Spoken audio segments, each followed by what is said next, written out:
relativo, y hacerlo desde una larga tradición de esta Real Sociedad Económica que en sus primeros años, en las últimas décadas del siglo XVIII, ya se ocupó reiteradamente por todo lo naval que afectaba el progreso y al destino de Gran Canaria. Estamos muy orgullosos de haber contado desde el primer momento con la colaboración estrecha, permanente y fecunda de la Armada, que nos ha distinguido con su diploma de honor, que nos fue entregado en Madrid en acto solemne celebrado en el cuartel general de la Armada, y que en esta inauguración de las quintas jornadas queremos y debemos agradecer una vez más hasta su representante, el almirante jefe del Mando Naval de Canarias. Sin duda, ya nadie hoy puede tener la más mínima duda del papel trascendente y destacado que la Armada ha tenido en la historia de estas islas y especialmente para las Palmas de Gran Canaria, algo que su ayuntamiento, con motivo de estas quintas jornadas, reconocerá públicamente inaugurando el próximo viernes, como colofón de las actividades que hoy se inician, un espacio urbano que llevará el nombre de Plaza de la Armada. Gracias, almirante, pues la ayuda de la Armada ha sido primordial en todos estos años que ya llevamos recorrido juntos y que hago hoy votos por que se pueda prolongar y acrecentar tan fructíferamente en los años venideros. Asimismo, destacar la exposición que, como ya es tradicional, celebraremos en la Casa de Colón, a la que también agradecemos su apoyo y respaldo que han dado en muy diversas ediciones de las jornadas a nuestras actividades. En esta ocasión estará dedicada al Correío La Palma, todo un símbolo de la historia marítima de Canarias, y a Jorge Juan, símbolo universal de la Marina y las ciencias navales españolas. Nuestro agradecimiento también a la Fundación Correío La Palma y a la Universidad de Las Palmas de Gran Canaria, que nos han ayudado decidida y generosamente en este proyecto que se mantendrá abierto al público hasta el 30 de noviembre. Pero estas jornadas navales, como también ha ocurrido con las precedentes, no se habrían podido celebrar sin la ayuda y colaboración altruista y decidida de un número de empresas tanto de ámbito local como nacional, que no dudaron en atender la solicitud de patrocinio que se les presentó, como son Asticán, Naval Zamacona, Feroer, Talleres Samper, Rodrictol, Globe Canarias, Sociedad Limitada, Canaragua y junto a ellas, como ya señalé antes, una vez más, Puertos de Las Palmas a través de su fundación. Sin más, le cedo la palabra al almirante, comandante del Mando Naval de Canarias, para que en este acto inaugural intervenga en nombre de la Armada y glose la figura de Jorge Juan y Santa Cilia, que marca y es eje en su 300 aniversario de estas quintas jornadas navales.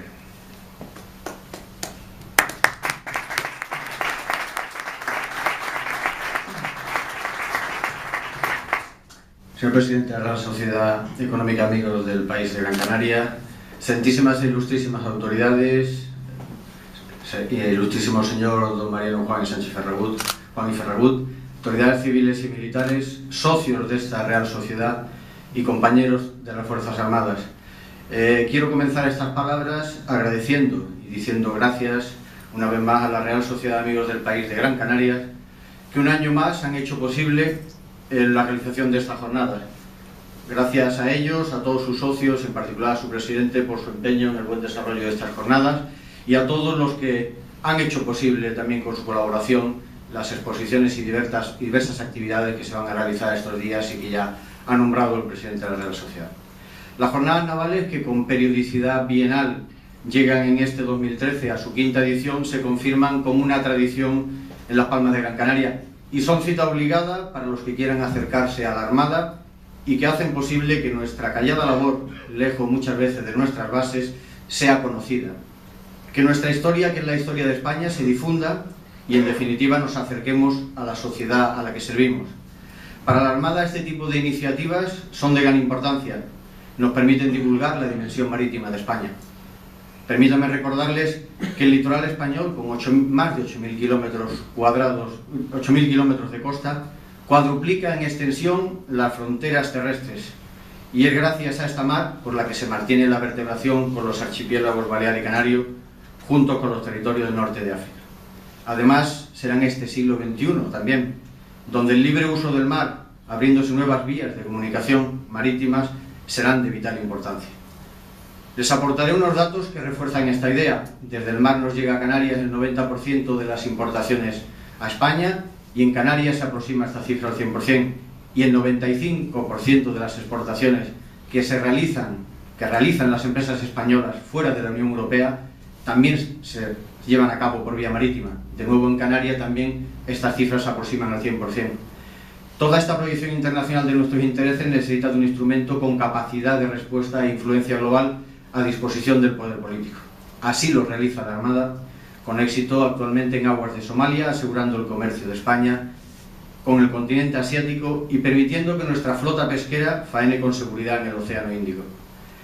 Durante las anteriores ediciones de estas jornadas navales hemos recordado las capacidades de la Armada para proporcionar una presencia temprana y permanente con opciones políticas y estratégicas que van desde los cometidos de naturaleza diplomática, los estrictamente militares, y las operaciones humanitarias tan mediáticas como necesarias para evitar conflictos si se actúa con rapidez y eficacia.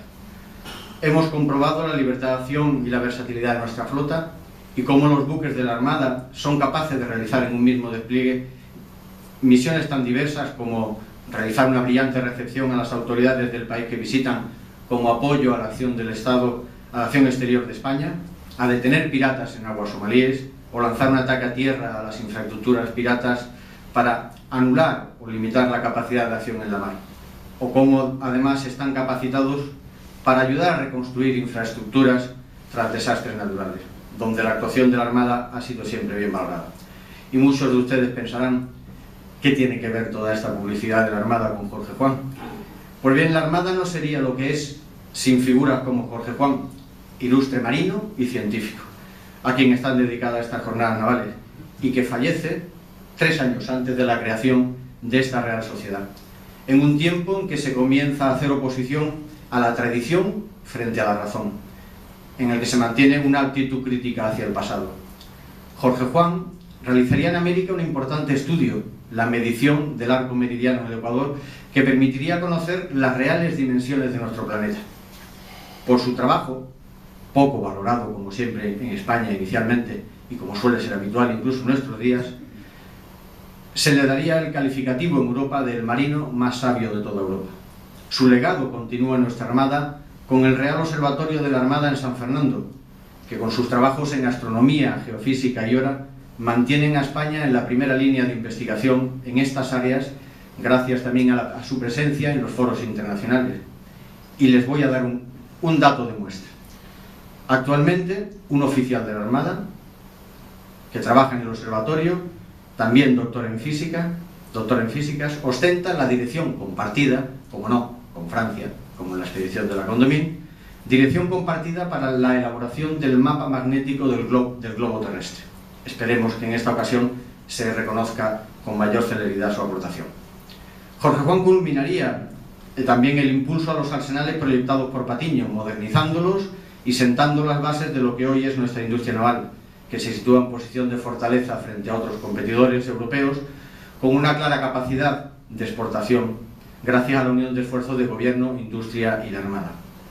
También Jorge Juan, tras 35 años de funcionamiento de la Compañía de Guardias Marinas en San Fernando, donde se formaban los futuros oficiales de la Armada, llevó a cabo su reforma incluyendo el estudio del cálculo diferencial y cálculo integral, contrató nuevos profesores y dotó a la escuela de un observatorio astronómico, prevaleciendo su criterio frente a otros que propugnaban o que eran partidarios de una instrucción más práctica. Se basó en el futuro profesional, basada en el futuro profesional de los guardias marinas. De nuevo, vemos las bases de la actual Escuela Naval Militar, donde los futuros oficiales de la Armada se gradúan con el título de grado de Ingeniería Industrial por la Universidad de Vigo, mientras aprenden los valores y conocimientos del tradicional oficial de Marina. Podemos decir, por tanto, que nuestros guardiamarinas se educan con éxito en el camino de la excelencia que inició Jorge Juan. Y sin más preámbulo, les animo a todos a seguir las actividades programadas en esta jornada navales, donde a través de la historia quizás lleguemos a comprender mejor a nuestra Armada. Muchas gracias.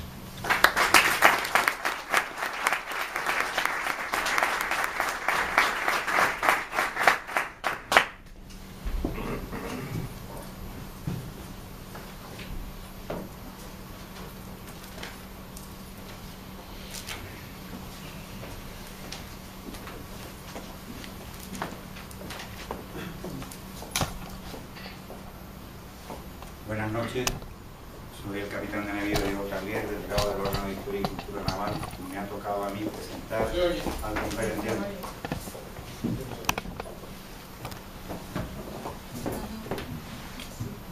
¿Sí? ¿Se oye?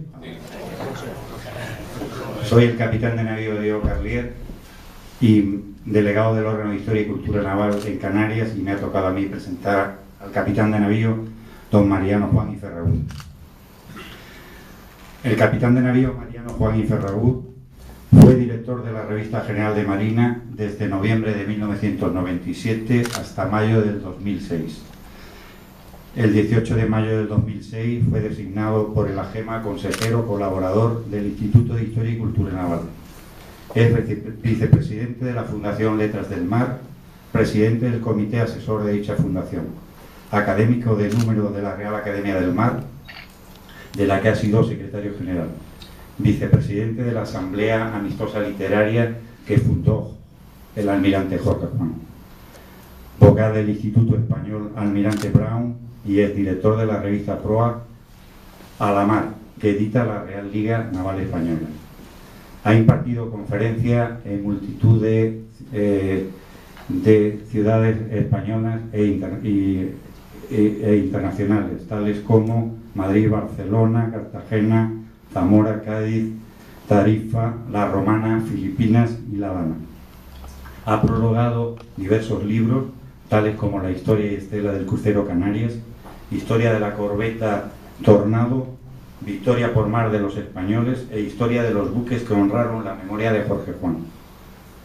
Especialista en submarina y en armas submarinas, diplomado en Estado Mayor de Marina por la Escuela de Guerra Naval, por los Estados Mayores Conjuntos del CSDEN y de la OTAN por el Colegio de Defensa de Roma y por la NATO School alemana. Ha sido comandante del submarino Cosme García, del Cíclope, del contramaestre Casado, la fragata Asturias. Siendo comandante de la fragata Asturias, fue el primer barco que se integró en una fuerza de la OTAN, la Estana Forlán, en junio del 91. También mandó el transporte de ataque Castilla, ha sido jefe del Estado Mayor de la zona marítima del Estrecho y jefe del Estado Mayor de la flotilla de submarinos. Está en posesión de numerosas condecoraciones militares.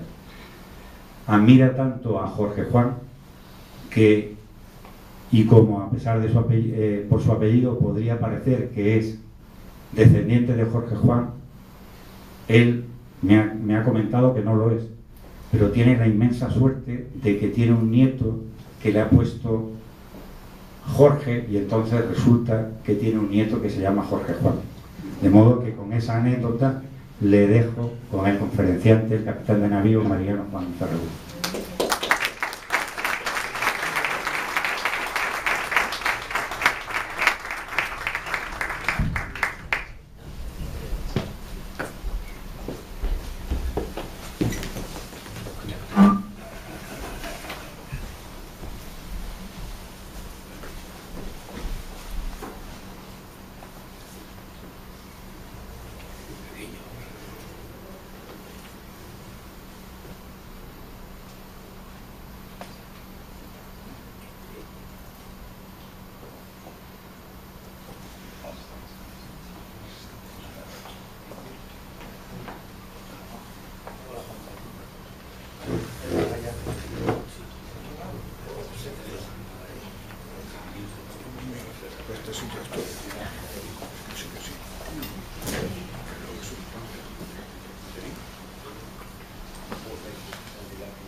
Buenas noches, señor almirante, excelentísimo señor director de la Real Academia de la Real Sociedad Económica de Amigos del País de Gran Canaria, excelentísimo señor almirante, comandante de mando naval de Canarias, excelentísimos señores, ilustrísimos señoras y señores, amigos todos, muy buenas noches. Es para mí una gran satisfacción encontrarme de nuevo aquí en Las Palmas, ciudad en la que visité hace 53 años a bordo del Mirador Marte, y desde entonces comprobé que era el camino natural, el puente que lleva a España a América.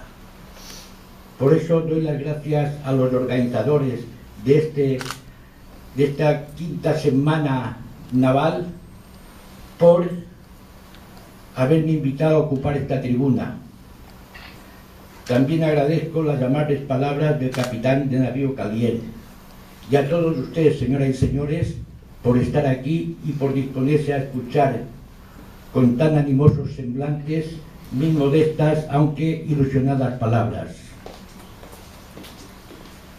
Jorge Juan de Santa Cilia, jefe de escuadra de la Real Armada, personaje paradigmático de la Ilustración, es uno de los científicos más importantes de nuestra historia.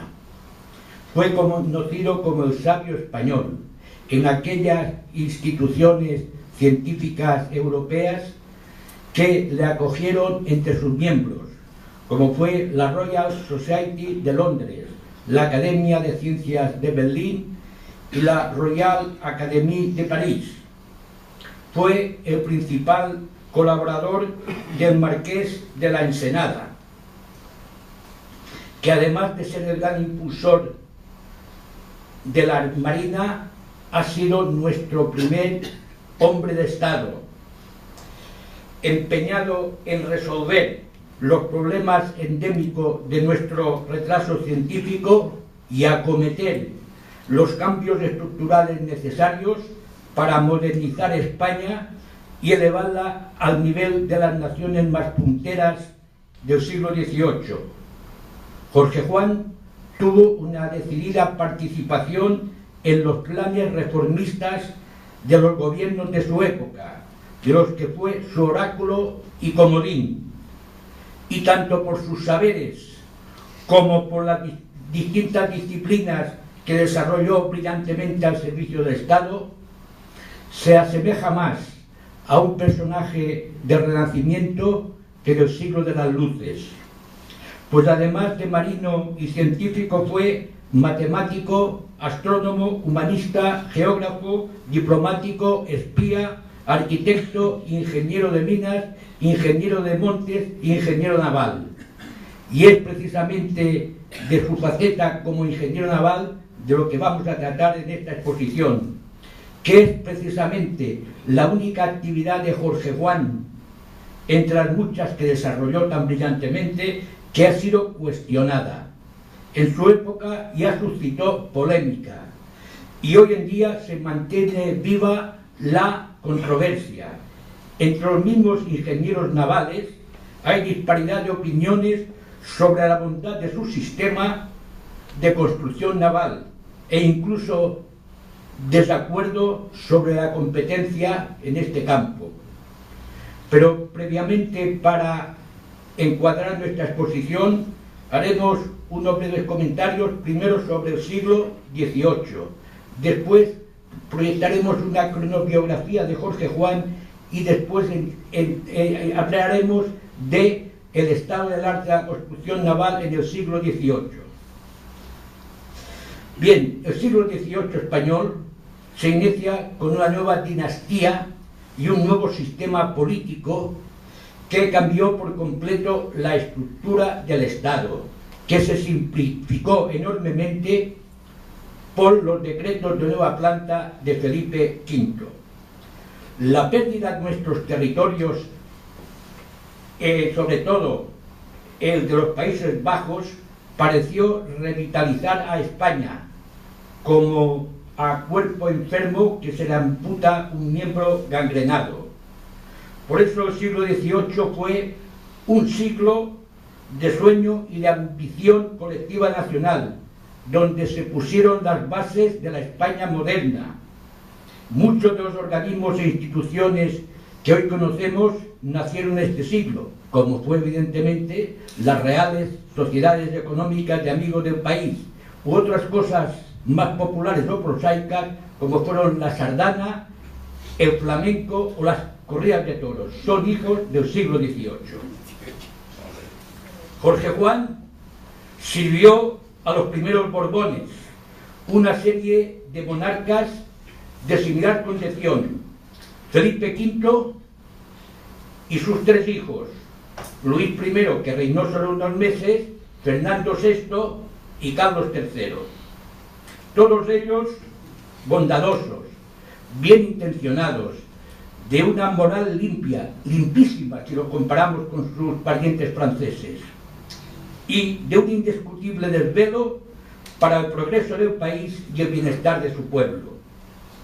Felipe V quería implantar una cultura preferentemente técnica, pero se encontró con unas universidades arcaicas y reticentes a la modernización. Seguían aferradas a su tradición escolástica, responsables de los siglos de atraso español. Por ello, no figuraron a la cabeza de la reforma educativa de la España ilustrada. Y entonces los primeros Borbones se tuvieron que apoyar en la Armada y en el Ejército, propiciando la creación de nuevos centros de más o menos de carácter científico, como fue la Academia de Matemáticas, el Cuerpo de Ingenieros Militares, el Cuerpo de Artillería, Academia de Guardias Marinas, Colegio de Cirugía de la Armada, Observatorio Astronómico, etc. En palabras de un historiador, este proceso se puede considerar como de militarización de la ciencia española de la Ilustración. Ninguno de los Borbones del siglo XVIII, excepto Carlos III, mostró inclinación por el gobierno directo, personal, al estilo de los reyes católicos o de los Austrias mayores. Por ello es el siglo de los grandes ministros.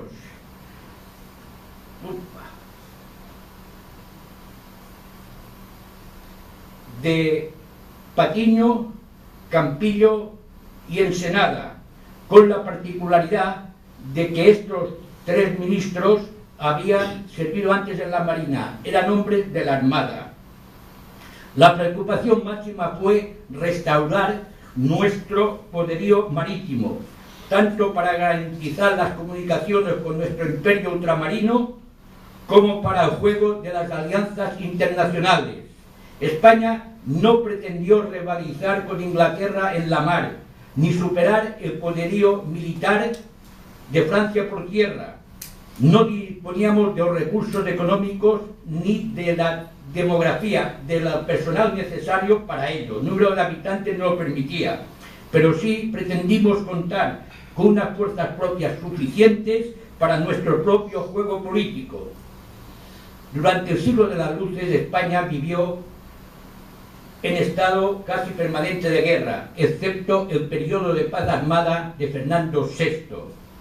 La inmensa mayoría de estas guerras fueron marítimas, y en contra de la propaganda anglosajona, no todas las perdimos.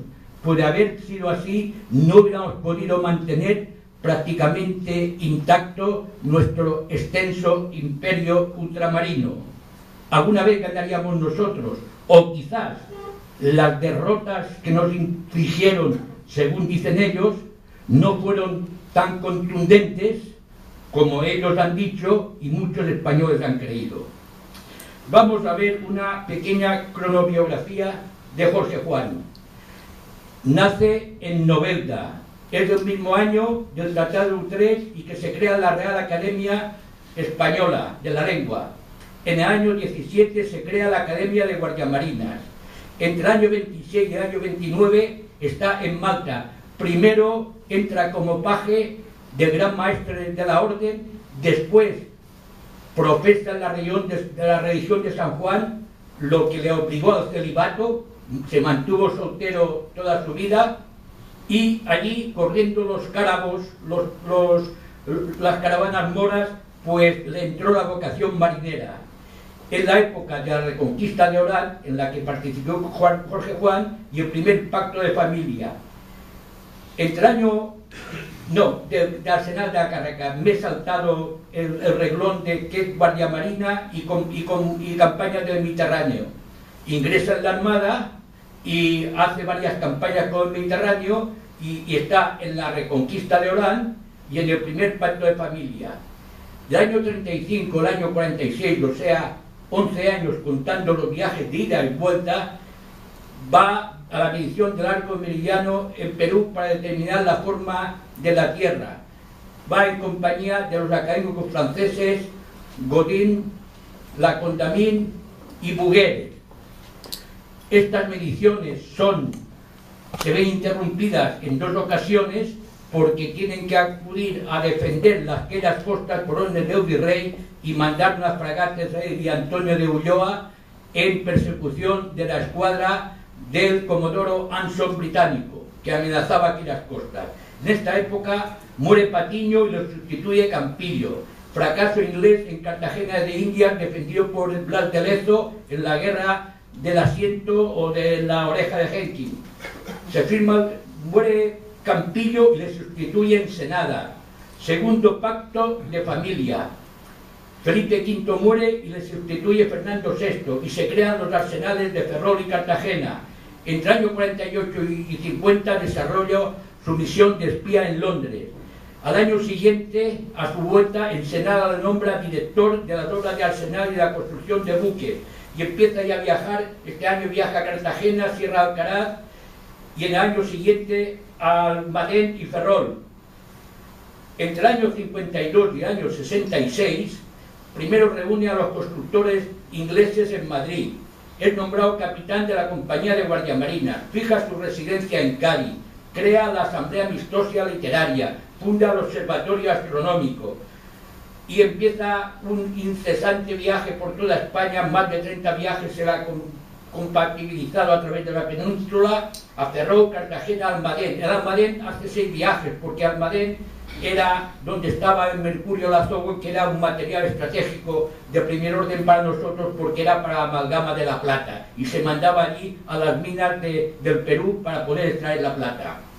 También vemos aquí que hay viajes a balnearios de Busón, Trillo y Sacedón, porque Jorge Juan no gozó de buena salud. En el último tercio de su vida pues era epiléptico y con frecuencia acudía a estos balnearios para aliviar sus males. Es nombrado vocal del Consejo de Guerra por la pérdida que se instruye por la pérdida de La Habana de manos de los ingleses. Fija su residencia en Madrid y durante esta época cae en Ensenada. Fernando VI muere, le sucede Carlos III, tercer pacto de familia. Toma de La Habana y de Manila por la guerra de 7 años, se cambia el sistema de construcción de Jorge Juan por el de Gautier. En el año 67 desarrolla embajada ante la corte de Marruecos. Es el año de la expulsión de los jesuitas. Y durante los 3 años siguientes es director del Seminario de Nobles de Madrid. Allí es cuando se crea el Cuerpo de Ingenieros de la Armada. Por ello los arsenales fueron construidos bajo la dirección de ingenieros del ejército, como era Feringán en Cartagena o Sánchez Bort y Llobet en Ferrol. En el año 1773 muere en Madrid y, para poner otra fecha para encuadrar históricamente, 3 años después se declara la independencia de Estados Unidos. Y ahora vamos a pasar al estado del arte. Los buques, bueno, en este grabado, aquí al pie de este grabado, se puede resumir toda la vida de Jorge Juan, que hemos dicho, con sus obras, sus diques, sus esferas milar, sus planos de los arsenales de Ferrol, de Cartagena y tal. Está enmarcado por el marco tiene los signos del zodiaco. Él viste uniforme grande de jefe de escuadra con la venera de la Orden de Malta, de las cuatro brazos, con las 8 puntas que representan las bienaventuranzas. Y entonces ya vamos a pasar a la construcción naval, al estado del arte. Los buques han estado siempre a la vanguardia del desarrollo científico y técnico de su tiempo. Y en aquella época la construcción naval era la disciplina más compleja y de difícil resolución. No solo era construir un barco, porque para construirlo había que saber grandes conocimientos de matemáticas, de física, tratamiento de materiales. Pues después, para que navegara era imprescindible la astronomía y la mecánica, y para su empleo estratégico hacía falta la cartografía y geografía. Por eso se dijo que el navío es la máquina más portentosa que han inventado la industria y la codicia de los hombres. Desde la antigüedad, la construcción naval era una ciencia empírica, basada en la práctica que dictaba la experiencia y que se transmitía de generación en generación, de padres a hijos. A principios del siglo XVIII se empezaron a publicar normas apoyadas en aquellas prácticas, pero los avances de las ciencias matemáticas y físicas todavía no se aplicaron a la construcción naval. Las marinas más potentes de entonces eran la de Inglaterra y la de Holanda, naciones que marcaban la pauta en la construcción naval, aunque la pionera del estudio teórico fue Francia, siendo Pierre Bouguer, con su Traité de Navire, la obra básica para la ingeniería naval, al ser el primer trabajo de todos los futuros que dieron enfoque científico a la construcción naval. Bouguer es el más importante de una serie de científicos que surgen en Europa a mediados del siglo XVIII, que se ocupan de los problemas teóricos de la construcción naval, a la que aplican los conocimientos más avanzados de la época, pero la mayoría de ellos no pisaron en su vida la cubierta de un barco, incluso algunos ni lo habían visto. Por ello, sus obras tuvieron solo impacto en la comunidad científica y muy poco en el diseño y construcción de los barcos durante muchos años. Recordemos que este Bouguer era uno de los 3 académicos franceses que fueron a medir el arco del Meridiano junto con Jorge Juan y Antonio Ulloa del Perú. Antes de 1946, en que se publicó el Traité de Navire, la ingeniería era un oficio, y Bouguer, que introdujo muchos conceptos como el del metacentro, pues es conocido como el padre de la ingeniería naval, aunque nunca construyó un barco ni participó en la construcción. Trabajando solo en las montañas, allí del Perú, porque allí muchas veces había días de niebla, 4 o 5 días, y no se podían ver las señales que habían puesto en las cumbres para las triangulaciones, Bouguer se metía en su tienda y trabajaba allí solo, y se puede decir que allí estableció las leyes matemáticas de la ingeniería naval. Y cuando el Traité de Navire bajó de la montaña, la ingeniería naval se había convertido en una ciencia. En el siglo XVIII, la columna vertebral de la flota fue el navío. La estructura de este tipo de buque tuvo que reforzarse para que sus cubiertas pudieran aguantar el peso de su artillería, instaladas en baterías corridas o cubiertas a las que se le llamó con el galicismo de puente. Además, el reforzamiento también vino impuesto al abrirse en sus costados numerosas portas para los cañones a nivel de cada batería. Las prioridades que se tenían para la construcción y el diseño del navío, pues eran, primero, que sea de buen gobierno y responda pronto al timón. Segundo, que aguante la vela, incluso con condiciones desfavorables de mar y viento. Tercero, que no sea tormentoso, es decir, que sus balances y cabezadas no sean violentos y que su batería baja sea floreada. Es decir, que se pueda emplear en cualquier momento independientemente de las circunstancias climatológicas. Inglaterra, Francia y España y Alemania, las 4 potencias navales del siglo XVIII, trataron en todo momento de copiarse unos a los otros todas las innovaciones que se introducían en este campo, por lo que es difícil hablar de sistemas nacionales propios. Por ello, a finales del siglo XVIII, todas las potencias navales disponían de unos tipos de navío bastante similares, siendo los de 74 cañones y más los que formaban la línea para combatir contra escuadras enemigas. España tenía una gran... Este es uno de 74 cañones. España tenía una gran tradición en la construcción naval.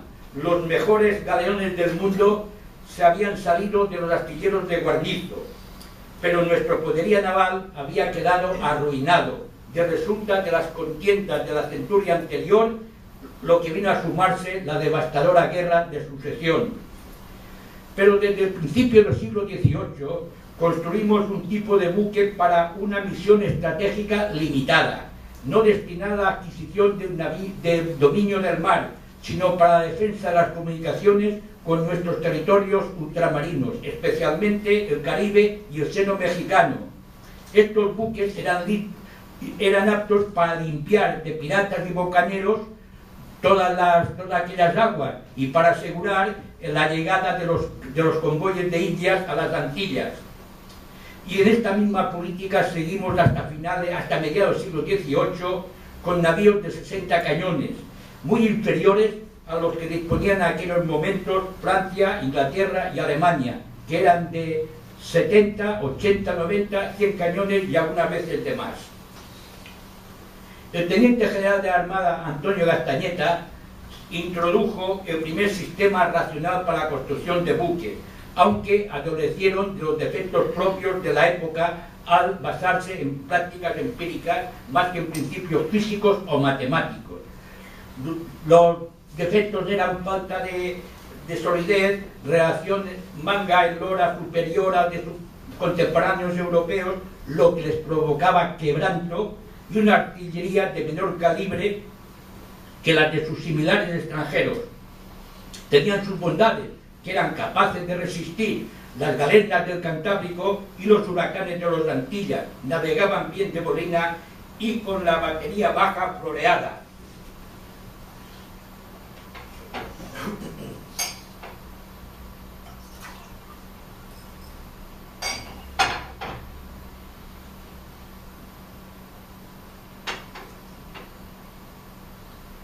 Con el sistema Gastañeta de pura tradición española se construyó en Granizo el primer navío español de 3 puentes, el Real Felipe, y en La Habana el Rayo, que al principio fue de 2 baterías, de 2 cubiertas y 80 cañones, pero después se transformó en un navío de 100 cañones y 3 puentes. Gastañeta falleció en 1528 y muchos de los defectos que hemos señalado fueron subsanados por sus discípulos, Autrán y Boyer. Y lo que no hay duda es que los navíos construidos por Gastañeta causaron admiración a los ingleses. Así, el navío Princesa, apresado en 1740, les sirvió para desarrollar y mejorar la construcción de nuevos navíos diseñados bajo la inspiración de los gápidos de la Princesa, o del Princesa. Con la llegada al poder del Marqués de la Ensenada entran aires renovadores de la Armada, y una vez que finaliza la guerra, pues decide ya impulsar el poderío naval español. Lo que persigue es buscar un sistema que permita construir más barcos, más rápidamente y con un menor coste económico. Se trataba en definitiva de centralizar y estandarizar la construcción con criterios industriales, fabricar barcos en serie, con planos garantizados, sin dejar estos al arbitrio de los asentistas. Por ello, decide imitar a los ingleses, que tan buenos resultados han obtenido sus barcos en la mar en la pasada contienda. Para ello, encarga a Jorge Juan una arriesgada misión en Inglaterra. Debe viajar a Londres con 2 guardiamarinas con la excusa de que van allí a ampliar sus conocimientos de matemáticas, pero en realidad se trata de una arriesgada misión de espionaje, con el fin de obtener información sobre el sistema de construcción y después contratar en secreto personal especializado, tanto constructores de barcos como maestros de velas y de jarcias. En Londres, Jorge Juan llevó una doble vida. Por un lado, como capitán de navío de la Real Armada, visitó, acompañado del embajador, al ministro de Estado Bedford, duque de Bedford, que les invitó a una comida. Hubo intercambios de regalos. Recordemos que estamos en el periodo de la paz armada, y allí también asistió el almirante Anson, que era el que Jorge Juan había perseguido por aguas chilenas. También frecuentó la Royal Society, donde bien pronto fue elegido fellow, es decir, miembro. Por otro lado, Jorge Juan, con la falsa identidad de Mr. Joshua, entró en contacto con los constructores de navíos, a los que les ofreció la posibilidad de venir a trabajar a España con unas condiciones económicas muy favorables. Fue numerosísima la nómina de personal técnico que aceptó la oferta. Fueron unos 80. Inicialmente marcharon sin sus mujeres, pero al fin, como ellos escribieron con buenas noticias y satisfechos del sueldo y del trato que se les daba, las mujeres decidieron viajar a España. Y precisamente fue la esposa de un constructor inglés el que rompió con el sistema. Pues esta había reñido con dos sobrinos suyos, los había echado de su casa, pero antes se les había confiado porque estaba su marido en España. Los sobrinos tomaron venganza, denunciaron el caso a las autoridades y estos ordenaron la detención de todos los que habían participado en el asunto. Entre ellos el mismo Jorge Juan, que tuvo que salir de estampida de Londres, logró salir disfrazado de marinero raso en un barco mercante vizcaíno. Y tan pronto como los ingleses fueron llegando a sus destinos, Richard Root a Ferrol, Matthew Mullan y Almonjil a Cádiz, después Mullan pasaría a La Habana, Edward Bryan O'Brien a Cartagena y David Howell a Guarnizo. Se iniciaron las construcciones de acuerdo con las normas que ellos traían de Inglaterra. Estos se llaman buques experimentales. En Ferrol Root fue el primero que modificó las normas de Gastañeta. Con el fin de aumentar la velocidad, varió la relación en manga-quilla, que esta relación a lo largo del siglo XVIII fue el asunto más debatido, y los barcos que dieron mejor resultado era lo que aquella relación daba entre 365 y 373. Pero al aumentar la eslora, pues se produjo quebranto de dos navíos que se habían construido, el Ace y el Fernán, y esto provocó que se parara la construcción. Lo mismo se paró Bryan en Cartagena, que también estaba construido. Y entonces Jorge Juan, para solucionar los problemas aparecidos de estos barcos experimentales, reúne a todos los constructores ingleses en Madrid. Durante 9 meses que duraron las reuniones, allí se diseñaron y trazaron nuevos planos para cada tipo de navío y para toda clase de barcos de todos los portes. También, para la economía de los montes en la corta de madera, se confeccionaron cuadernos sueltos para cada tipo de buque, señalando en ellos separadamente todas las piezas con sus dibujos y sus tamaños. En fin, el fruto fue la redacción de un nuevo método de construcción naval, un nuevo sistema propio de arquitectura de buques en el que Jorge Juan aportó, además de su experiencia, sus conocimientos de mecánica, hidráulica y cálculo integral e infinitesimal. Y entre mayo y septiembre de 1752 se pusieron las quillas de 12 navíos de línea a los que bien pronto se les llamó el apostolado. Estas quillas se pusieron en las 12 gradas construidas en Ferrol, en la parte de la ladera de Montesteiro. Estas son las gradas. Y aquí se pusieron las 12 millas.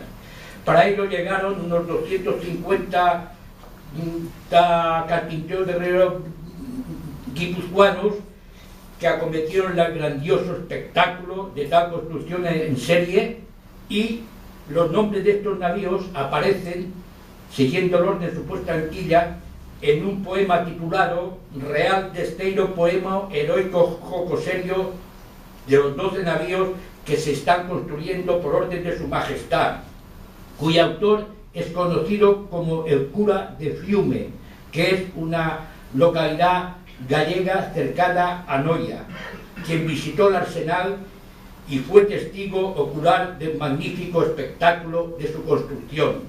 Una parte de este poema, que es bastante largo, pues dice así. Esto algunos han dicho que representa la construcción, y este es: vencedor es el nombre del primero, al segundo llamaron el glorioso, al tercero pusieron el guerrero, al cuarto soberano nombre honroso, Eolo al quinto, Orienta al que numero sexto, Aquilón al séptimo furioso, al octavo Neptuno, y al noveno magnánimo, y al gallardo, que es el deceno.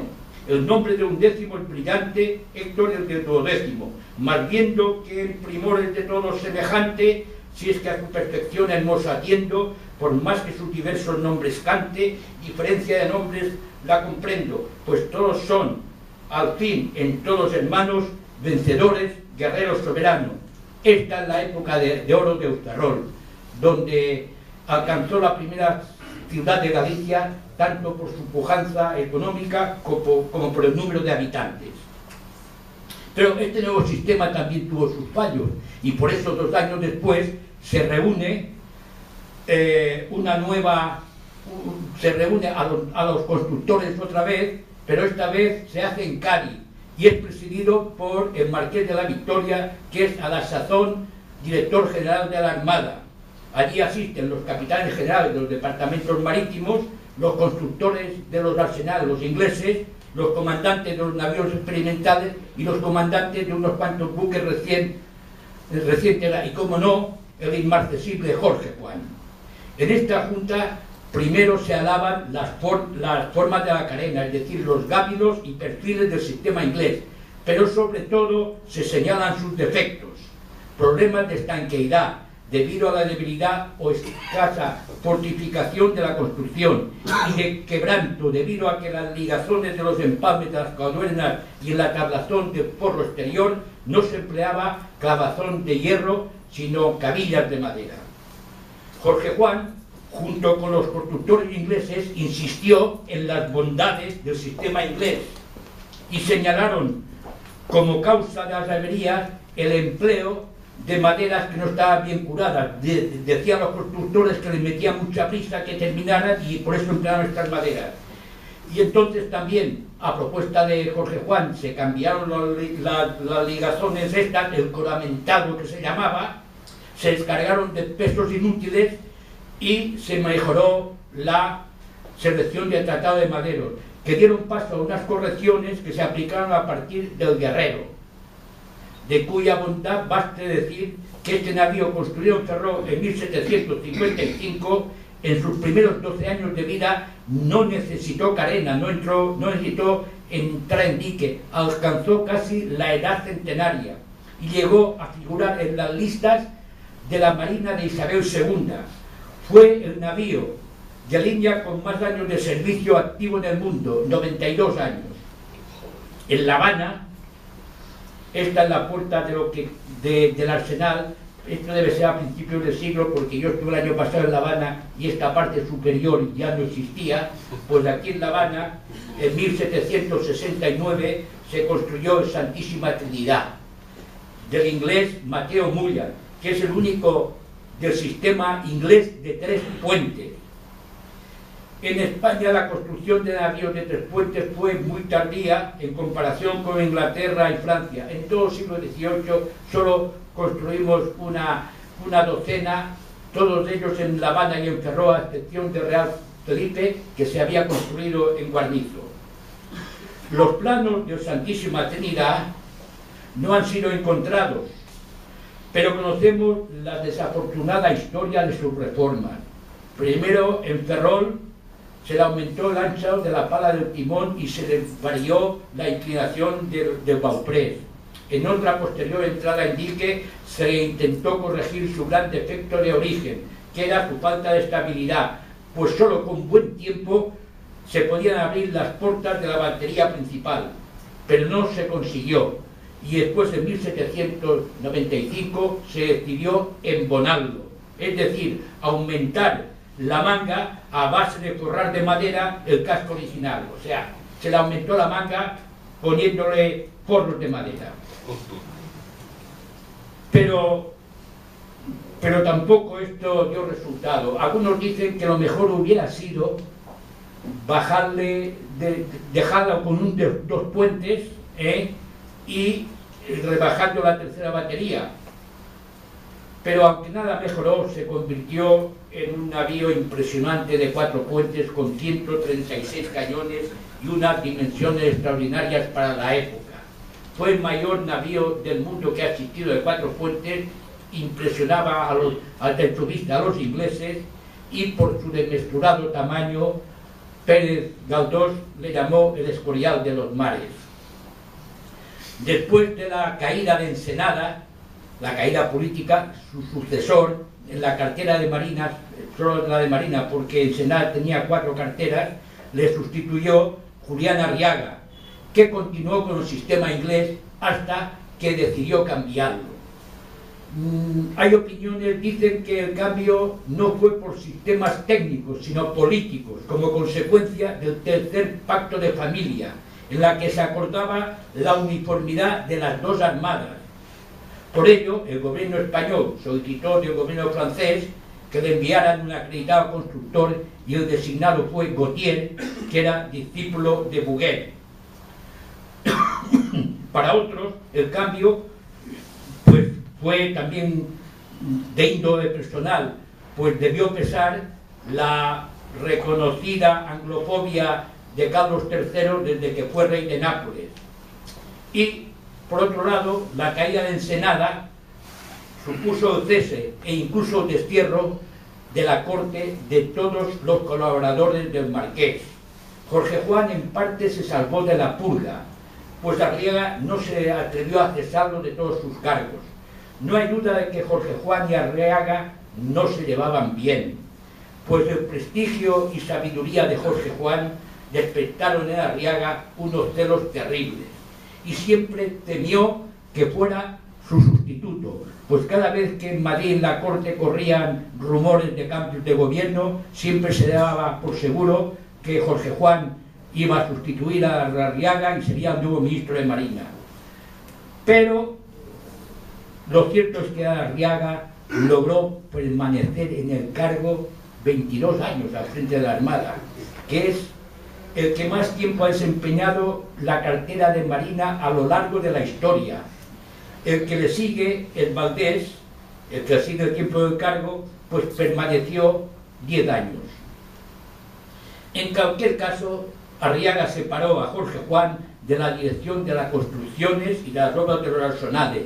Lo mantuvo en Cádiz, en la dirección de la compañía de guardias marinas, y durante los 6 años que duró el primer destierro del marqués de la Ensenada, lo mantuvo apartado de la corte, con las consiguientes pérdidas de influencia de Jorge Juan en los círculos del poder. A pesar de ello, a Jorge Juan, todas las secretarías del Estado se le estaban pidiendo informes sobre cualquier clase de asuntos, sobre una publicación, un nombramiento, el cambio de unas obras, siempre se pedía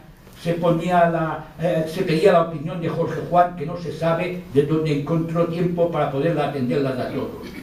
Lo hecho que Jorge Juan no ascendió más, se quedó 13 años de jefe de escuadra.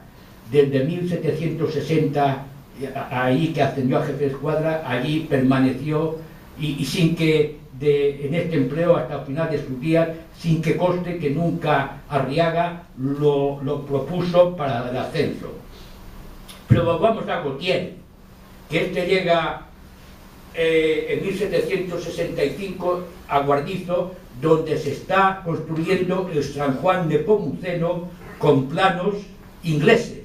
Y Gautier dice, para todo, y aquí lo cambio el sistema y lo acaba por el sistema francés, o su sistema, con el consiguiente enfado de del asentista por la pérdida de dinero y por la demora de las obras.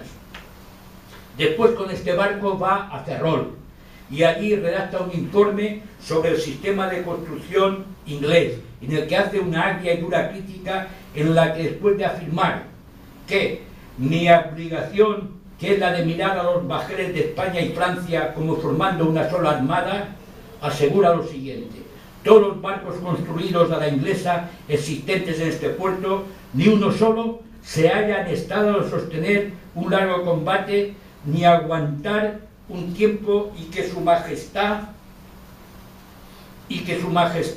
no puede en caso de guerra contar con su marina. Este es el San Juan de Nepomuceno, que se terminó con el sistema francés. Pero bien pronto el comandante general de Ferrol, conde de Vega Florida, sale en defensa de los buques construidos por el sistema inglés, rechaza las afirmaciones de Gautier y concluye que si Inglaterra construye barcos con este sistema y sus navíos combaten en todos los mares y contra todas las naciones, no puede afirmarse que el sistema es malo. Lo mismo dicen 4 constructores ingleses en Ferrol, que emiten un documento en el que desmontan las tesis de Gautier, defienden el empleo de los puntales de oblicuos y el uso de cabillas, y concluyen comparando San Juan de Nepomuceno con el navío San Genaro, construido en Cartagena por Bryan por el sistema inglés o de Jorge Juan.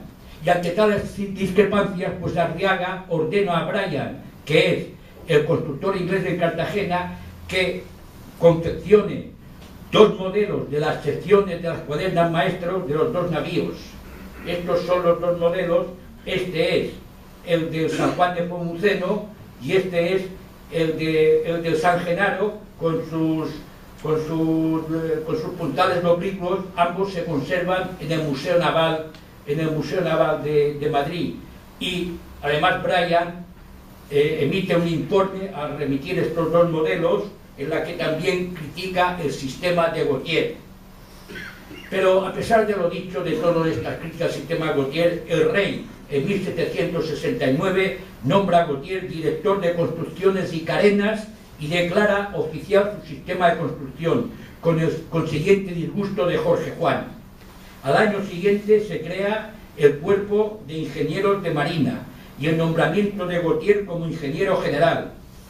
Es evidente que Jorge Juan, al que se le consultaba todo, no tuvo nada que ver ni con la creación del cuerpo ni con la redacción de sus ordenanzas, pues se enteró por su correspondencia con Romero de Landa. Pero la personalidad de Gautier propició que los oficiales de la Armada el rechazo a su persona y a su tecnología, y este, al verse cuestionado por la mayoría de la corporación, presentó en varias ocasiones su dimisión, que le fue aceptada en 1782. Le sustituyó Fernando de Landa, conocedor de los 2 sistemas, el inglés y el francés, y que estableció un sistema de construcción que armonizando perfectamente los 2 sistemas. Su prototipo es el SAN, Romero de Landa. Este era una diferencia de Romero de Landa y Jorge Juan, y este es el San Ildefonso. Fíjense qué líneas tan finas tiene, y este que consigue subsanar los defectos de los anteriores. Dicho navío y los que le siguen, que son los ildefonsinos, fueron los mejores navíos de 74 cañones del mundo.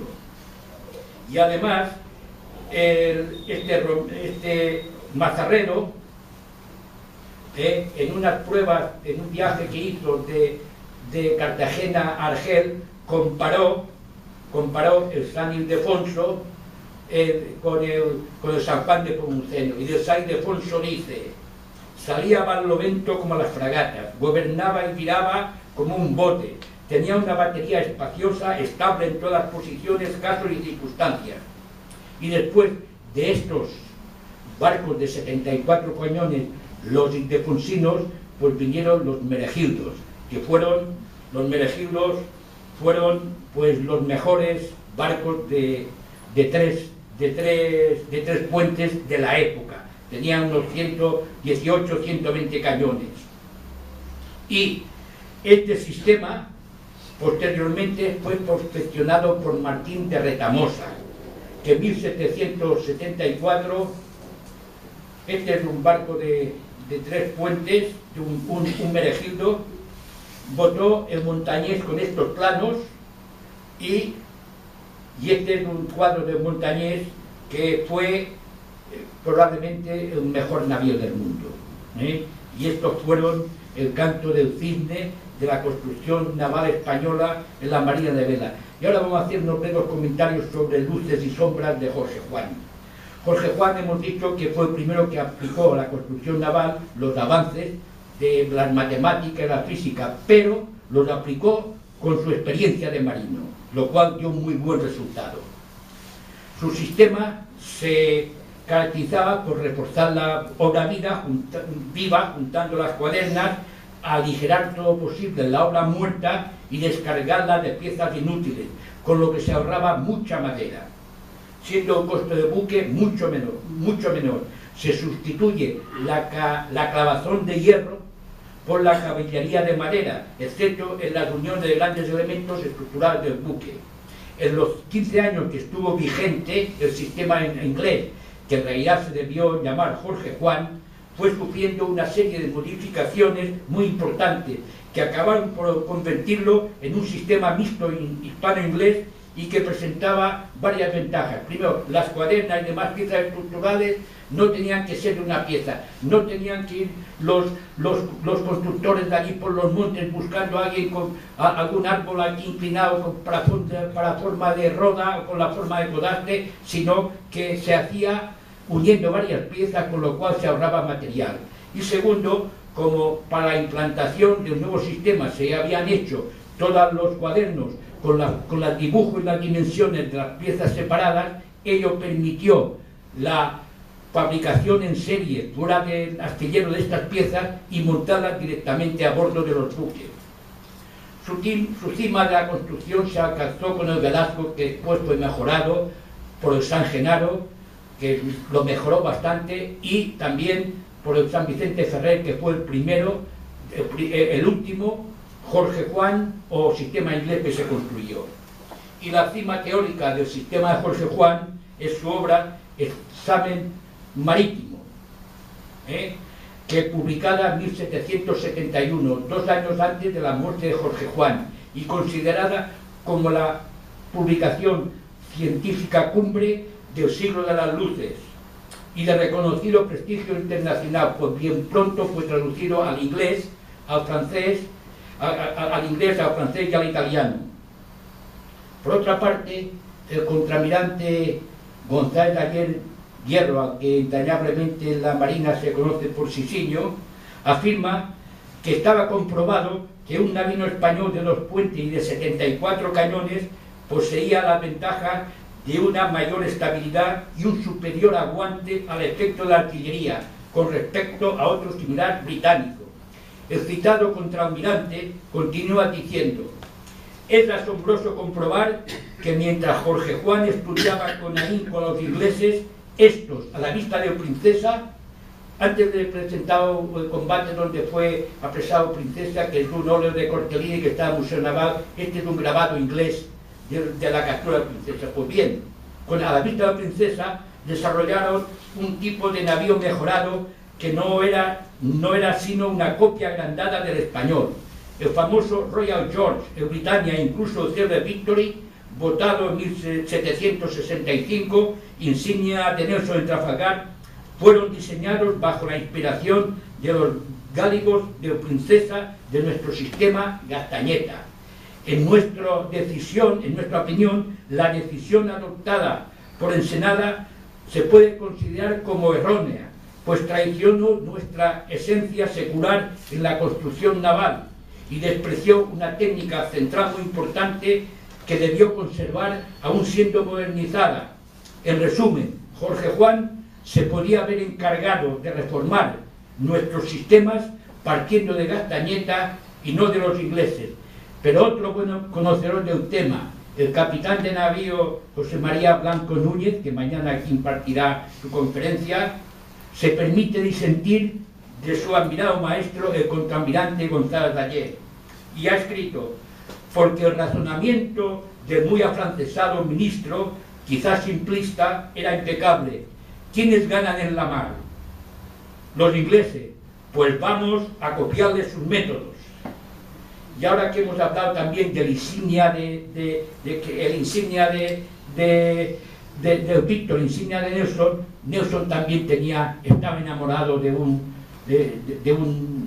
Victory, pero estaba enamorado de San José, que lo apresó en Finisterre y lo tuvo de buque insignia. Fue insignia durante un tiempo y estaba Nelson encantado con y sirvió en la marina inglesa fue desguazado en 1849, me parece. Esta es la fotografía, es la más antigua de un barco inglés y la única fotografía que hay de un navío español de 3 puentes. Evidentemente la parte del mascarón se le cambió, pero esta es una fotografía histórica de San José. Bueno, ya Jorge Juan, enfermo, postrado en el lecho y viendo cercana su muerte, y siempre leal a sus ideas y a su patria, escribe una carta a Carlos III lamentándose de la indefensión de España por haber sustituido su sistema de construcción por el modelo francés. En su escrito vaticina graves pérdidas, añadiendo que la situación de la construcción naval solo es inútil en todas sus partes, sino que preveo el honor de las armas, vasallos y estados de su majestad en peligro inevitable de perderse en un solo día. Algunos autores han visto esta última frase una premonición de lo que se sucedería 32 años después en la jornada de Trafalgar, cuyo fiasco, a nuestro entender, no fue debido a que nuestros barcos no fueran buenos, sino a otras razones cuyo análisis se extendería demasiado y se escapan de esta exposición. Pero al respecto señalar que a la vista del cabo Trafalgar, los navíos españoles que combatieron aquel 21 de octubre de 1805 pertenecían a los 5 sistemas de construcción que estuvieron vigentes en el siglo XVIII en España. Los nombres de los barcos son los siguientes. Está el Rayo de Gastañeta, el Santísima Trinidad del sistema Jorge Juan, 5 Gautier, que es el San Juan de Pomuceno, San Francisco de Asís, San Agustín, San Justo y el Bahama, y 5 San Ildefonso, Romero de Landa, San Ildefonso, San Leandro, Monarca, Santana y Príncipe Asturias. Estos dos eran Santana y Príncipe Asturias eran 2 meregildos. Y después 3, el Montañés, el Argonauta y el Neptuno, que eran de Julián Martín de Retamosa. Los 5 sistemas estuvieron en Trafalgar. Y volvamos a la desafortunada carta de Carlos III al rey, que finaliza con estas amargas frases: ya no me hallo en estado de alcanzar las desgracias que amenazan a España el presente sistema, pero vuestra majestad mismo, si no da remedia, pronto de ser testigo presencial para llorarlas. Dígnese vuestra majestad leer por sus propios ojos estas verdades y créalas para apreciarlas, no como inspiradas por Jorge Juan, sino como hijas de un alma que le estima y va a dar cuenta a Dios, a quien suplico dilate la importante vida de su majestad. Días después de dictar esta carta, Jorge Juan fallecía en su casa de Madrid el 21 de 1773 a la edad de 70 años. Está enterrado en el Panteón de Marineros Ilustres, fue el primero que se llevó. Primero fue enterrado en Madrid, pero en la iglesia se derribó en tiempo de la Guerra de Independencia. Sus restos fueron trasladados al sótano del Ayuntamiento de Madrid, pues el rey José quería hacer un panteón en San Isidro de personajes ilustres, y los quería inaugurar precisamente por Jorge Juan. Pero después en el año 1840 y tantos, ya fueron trasladados al Panteón de Marineros Ilustres Esto están aquí, está delante ahora la tumba de Cervera, el de tal, y detrás está el de Jorge Juan, que aquí está lápida. Muchas gracias por su atención.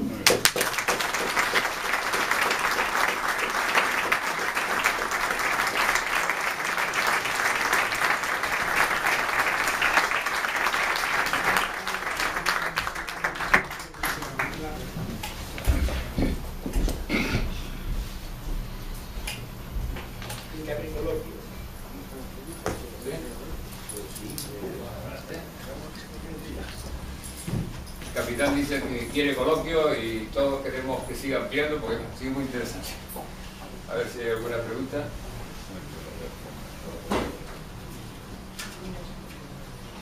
Mira, yo, por hacer una pregunta, dice que Jorge Juan era ingeniero de minas también, ingeniero de montes también. Yo pregunto, ¿se conoce alguna actividad en defensa de los montes después de todos los que habrá talado en su vida para la construcción de barcos? Bueno, se plantaron millones de robles cada vez que se cortaba un roble, pues se plantaban 3 o 4. O sea que Jorge Juan además pues hizo una labor en la corta de madera que pues impresionante, y conocía perfectamente, y esto de que en fin, la repoblación forestal que hizo en su época en las sierras de Segura, porque los montes de Marina, es que aquí hemos hablado solo del sistema de construcción del casco, pero si nos hubieran metido en los montes, en los árboles, a ver si se elegían los que estaban orientados a levante o a poniente, si se cortaban con luna llena o tal. Es una verdadera legislación que hay sobre montes que estuvieron, los montes que estaban me parece que eran a 100 leguas o a 50 leguas, eran de Marina todos, y allí pues la reforma que hizo Jorge Juan pues fue muy importante. Y no hemos entrado tampoco en las arboladuras, de qué tamaño tenían que ser las arboladuras, si el trinquete tenía que ser 9 décimas más o 9 octavos del mayor, y si tenía que estar a tal sitio, a tanta distancia de la proa. O sea, no hemos entrado en esta faceta ni de los cañones, si tenían que ser de hierro o tenían que ser de bronce. O sea, solo hemos esbozado lo que es la construcción del casco y de los navíos. Pero la labor de Jorge Juan como ingeniero de montes y de minas estuvo, pues como he dicho, 6 veces en Almadén, allí. Primero para mejorar la producción, haciendo nuevas galerías, haciendo ventilación. Después en un pozo hubo un incendio que no sabían cómo apagarle, y Jorge Juan fue allí para apagar el fuego que llevaba 6 meses en un pozo. En fin, a pesar de todo lo que hemos dicho aquí, no le he proyectado toda la historia de Jorge Juan, de sellos de correos, de los billetes de 10.000 pesetas, que es la última imagen que hay de Jorge Juan. En un lado está el rey, Juan Carlos, y en el otro está Jorge Juan. Pero a pesar de todo esto, Jorge Juan es un gran desconocido de la sociedad española. Yo tengo la curiosidad de saber si espiaba en todos los sitios en Inglaterra, debía de saber inglés, ¿no? Y como también había estado 9 años en el Perú con la expedición franco-española, pues probablemente también sabía francés. Eso también, hoy día que todo el mundo habla 2 idiomas, en aquella época no era tan frecuente, es decir, que encima era un ilustrado en 2 idiomas como mínimo, más el español, 3. Y latín. Sí. Y latín. O sea, que dominaba 4 idiomas. Sí. Evidentemente, era él cuando ingresa en la Academia de Guardia Marinas, como ha tenido que esperar 6 meses porque no había plazas, entonces él es de la promoción número 15, aunque las promociones no eran como ahora, sino que conforme se iban haciendo vacantes, él estuvo allí esperando unos meses y fue de oyente a las clases, hasta que hubo una vacante e ingresó. y pudo embarcar enseguida, porque se lo sabía todo. Se lo sabía toda la parte teórica y enseguida embarcó. Enseguida embarcó y ya estuvo allí en la mar porque algunos dicen que también, pero esto quizá no es probable, que su faceta de ingeniero naval lo aprendió de Bouguer cuando en Perú. Pero esto dicen que entonces Jorge Juan tenía 22 años y el otro tenía 38, estuvieron en dos equipos distintos porque uno era Godín y Jorge Juan, que se llevaba muy bien con Godín y después lo llevó de jefe de estudios de la Academia de Guardia Marina, y el otro era con Domín, Bouguer y Ulloa. Y que unos dicen que sí, que allí fue cuando Jorge Juan empezó a interesarse por la arquitectura naval, y otros autores dicen que no tuvo casi contacto con Bouguer. Pero vamos, que se lo sabía todo.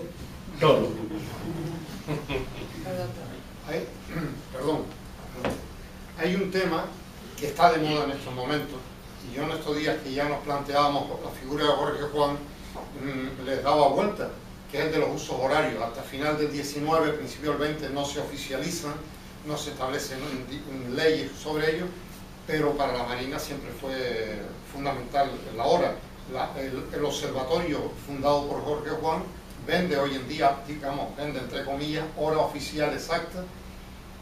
En el establecimiento de algún tipo de uso horario en España o de usos para la Marina, ¿intervino Jorge Juan? Bueno, Jorge Juan, mientras está en Londres y le nombran fellow, pues participa en el homenaje que se rinde a Harrison, que es el que construyó el primer cronómetro estable para determinar la latitud, la longitud. Hasta que no se pudo esto, pues era unas cosas que había puesto Dios fuera de cómo era la cuadratura del círculo, la piedra filosofal, y ahora se dice, incluso ya haciendo una brutal, que es de fuera de juego, que no se puede. Pues entonces el fuera de juego en el fútbol también es una cosa que no se puede ver al mismo tiempo. Pero entonces Jorge Juan sí estaba al día de todo esto, y incluso y hay unas opiniones suyas sobre el cronómetro de Harrison, que fue el primero que se estableció, y tuvo contacto y amistad con él. La de Stanaforlán en junio del 91.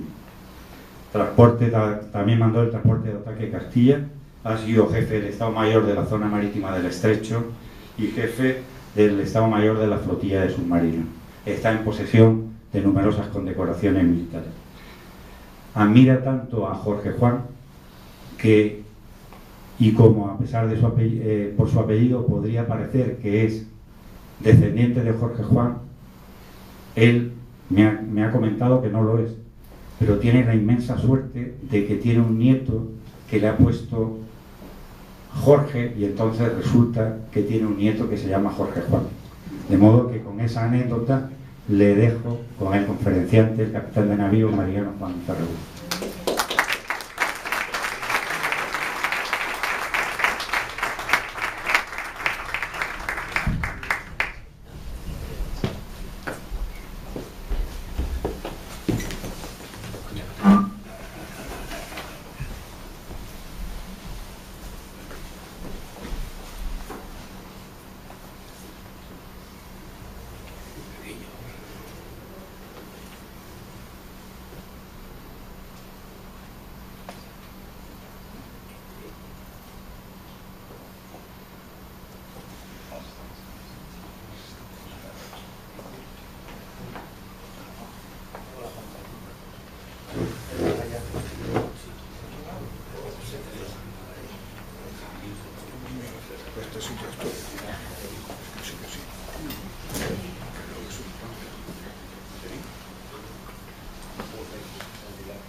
noches con la doña Almirante, excelentísimo señor director de la Real Academia de la Real Sociedad Económica de Amigos del País de Gran Canaria, excelentísimo señor almirante, comandante de mando naval de Canarias, excelentísimos señores, ilustrísimos señoras y señores, amigos todos, muy buenas noches.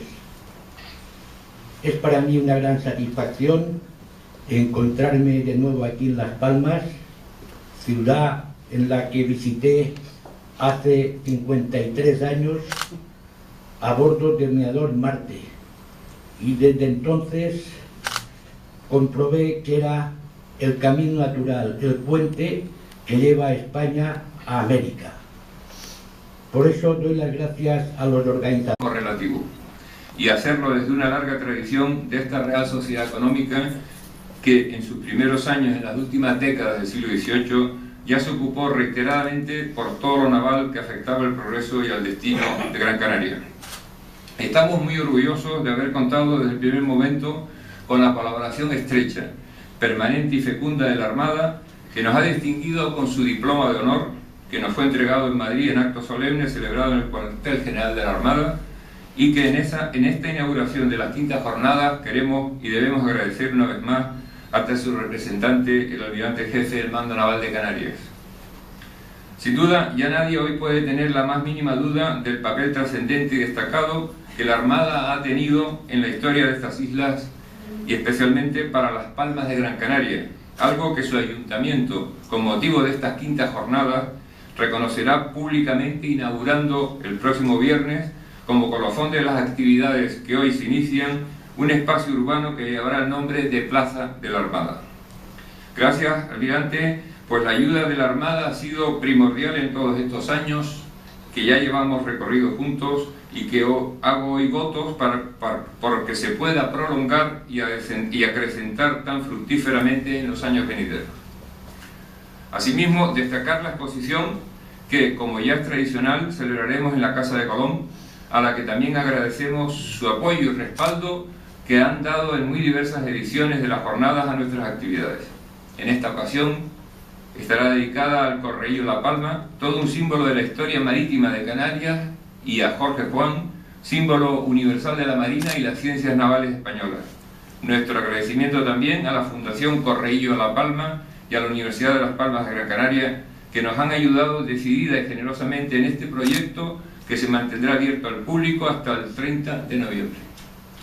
Pero estas jornadas navales, como también ha ocurrido con las precedentes, no se habrían podido celebrar sin la ayuda y colaboración altruista y decidida de un número de empresas tanto de ámbito local como nacional, que no dudaron en atender la solicitud de patrocinio que se les presentó, como son Asticán, Revnaval Zamacona, Feroer, Talleres Samper, Rodritol, Globe Canarias, Sociedad Limitada, Canaragua y junto a ellas, como ya señalé antes, una vez más, Puertos de Las Palmas a través de su fundación.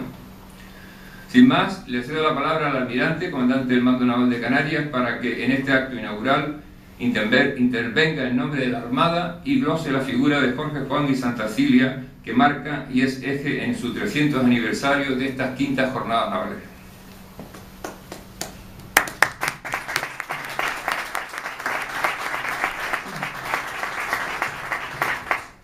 Señor presidente de la Real Sociedad Económica Amigos del País de Gran Canaria, excelentísimas e ilustrísimas autoridades, ilustrísimo señor don Mariano Juan y Ferragut, autoridades civiles y militares, socios de esta Real Sociedad y compañeros de las Fuerzas Armadas.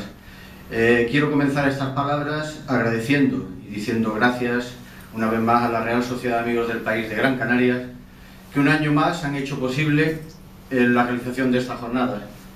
Gracias a ellos, a todos sus socios, en particular a su presidente, por su empeño en el buen desarrollo de estas jornadas, y a todos los que han hecho posible también con su colaboración las exposiciones y diversas actividades que se van a realizar estos días y que ya ha nombrado el presidente de la Real Sociedad.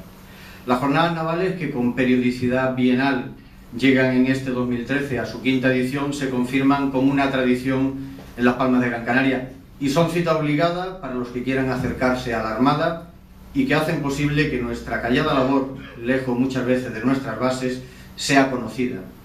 Que nuestra historia, que es la historia de España, se difunda y en definitiva nos acerquemos a la sociedad a la que servimos. Para la Armada este tipo de iniciativas son de gran importancia, nos permiten divulgar la dimensión marítima de España. Permítanme recordarles que el litoral español, con más de 8.000 kilómetros cuadrados, 8.000 kilómetros de costa, cuadruplica en extensión las fronteras terrestres, y es gracias a esta mar por la que se mantiene la vertebración con los archipiélagos Balear y Canario, junto con los territorios del norte de África. Además, será en este siglo XXI también, donde el libre uso del mar, abriéndose nuevas vías de comunicación marítimas, serán de vital importancia. Les aportaré unos datos que refuerzan esta idea. Desde el mar nos llega a Canarias el 90% de las importaciones a España, y en Canarias se aproxima esta cifra al 100%, y el 95% de las exportaciones que realizan las empresas españolas fuera de la Unión Europea también se llevan a cabo por vía marítima. De nuevo en Canarias también estas cifras se aproximan al 100%. Toda esta proyección internacional de nuestros intereses necesita de un instrumento con capacidad de respuesta e influencia global a disposición del poder político.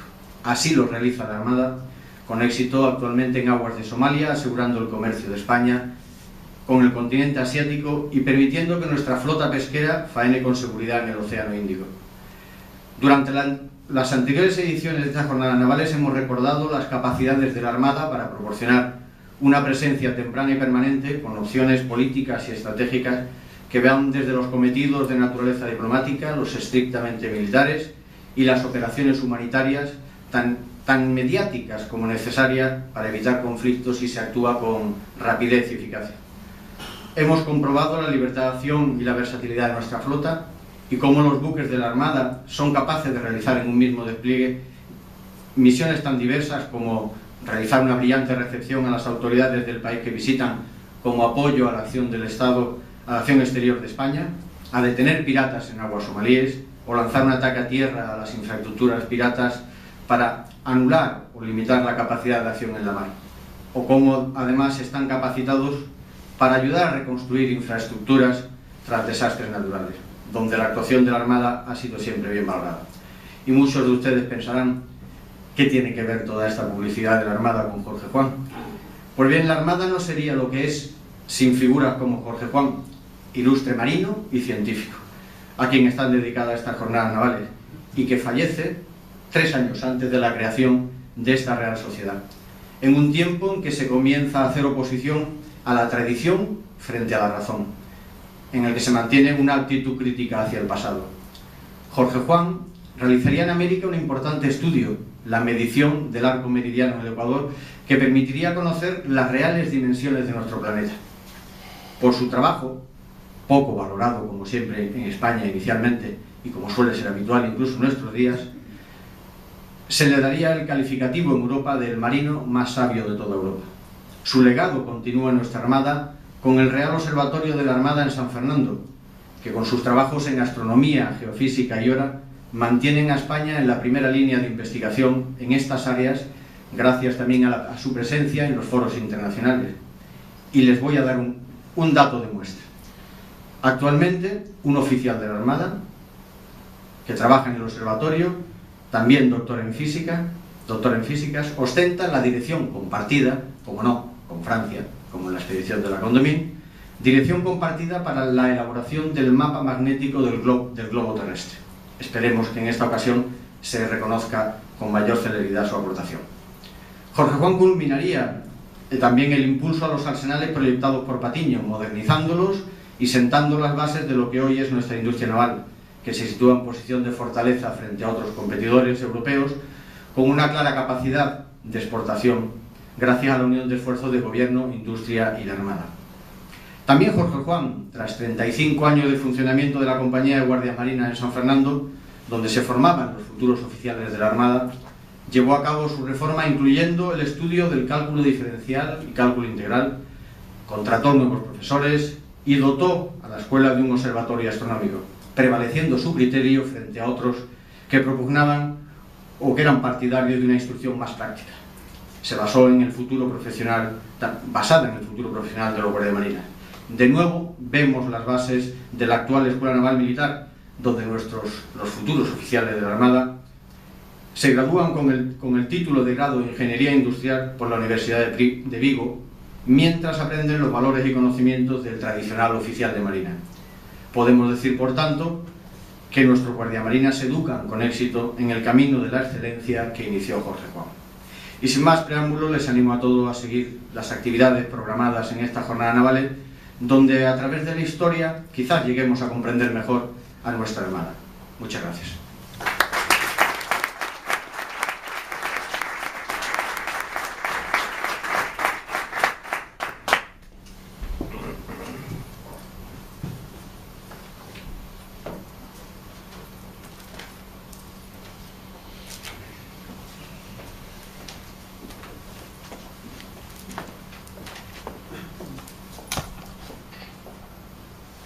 Buenas noches, soy el capitán de navío Diego Carlier, delegado del órgano de Historia y Cultura Naval. Me ha tocado a mí presentar al conferenciante.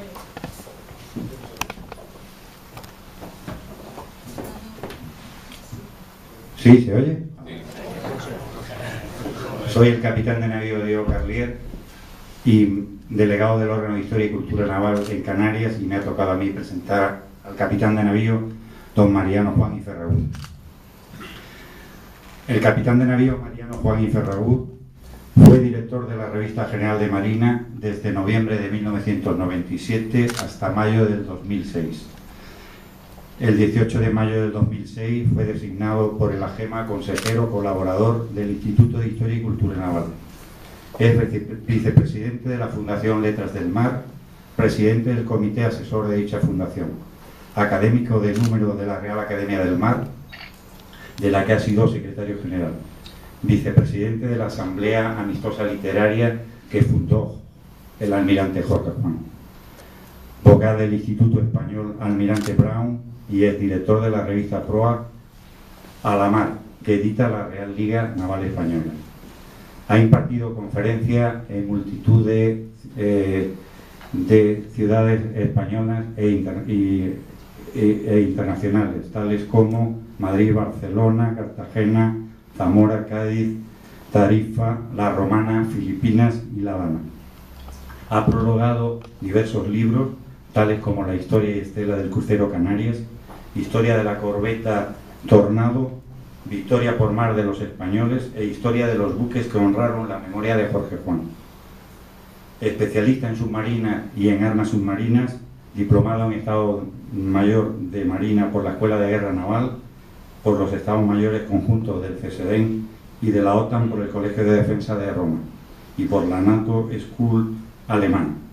Ha sido comandante del submarino Cosme García, del Cíclope, del contramaestre Casado, la fragata Asturias. Siendo comandante de la fragata Asturias, fue el primer barco que se integró en una fuerza de la